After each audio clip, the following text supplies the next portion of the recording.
Comandante, dopo diversi anni oggi si apre la via Amerigo Vespucci. Che cosa rappresenta a livello di viabilità questo cambiamento e quali sono le novità principali in fatto di circolazione? Sì, allora sicuramente è una novità epocale per quanto riguarda la viabilità cittadina, ma innanzitutto prima ancora della Vespucci perché Conegliano finalmente è arrivata, anche se ancora non approvato dal Consiglio Comunale, un piano generale del traffico urbano, quindi aggiornato rispetto a uno che ormai era molto datato e quindi non più attuale alle esigenze della città. Questa modifica viabilistica fatta da tecnici, ci auguriamo insomma che funzioni e non abbiamo dei motivi per pensare il contrario.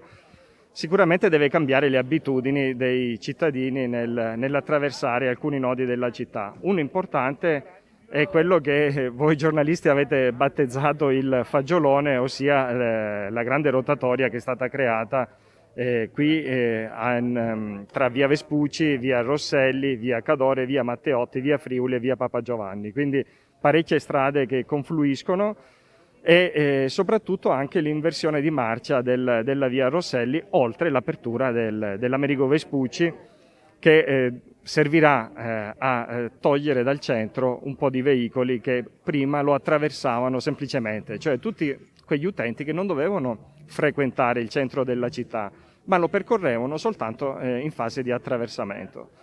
L'abitudine dei cittadini qual è? È quella di riuscire a prendere la Vespucci per attraversare senza andare a intasare l'incrocio di via Leonardo da Vinci, Borgo Madonna, la piazza 4 Novembre e così via.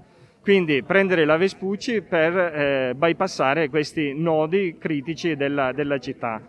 E questo lo vedremo poi quando inizieranno le scuole, perché è proprio nell'orario, la mattina, quando diciamo, i ragazzi vengono accompagnati a scuola, che è quello di maggior traffico. Commissario, dopo diversi anni un'opera che finalmente è stata inaugurata. Che valore rappresenta l'Amerigo Vespucci per la città di Conegliano? È un tassello molto importante per la viabilità cittadina. Dopo molti anni si è arrivati a questo punto all'inaugurazione di questa arteria stradale che contribuirà a snellire il traffico del centro urbano. Lei ha parlato prima del piano generale del traffico, dicendo che questo è soltanto un tassello del mosaico. Quale sarà il passaggio immediatamente successivo?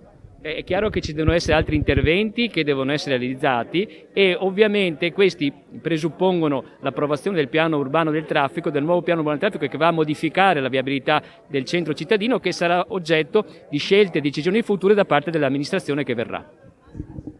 Un augurio per la nuova viabilità della città? Mi auguro che questa arteria stradale contribuisca a facilitare e ad agevolare il traffico cittadino nell'ottica chiaramente di salvaguardare gli automobilisti, ma soprattutto i pedoni e i ciclisti. Fatto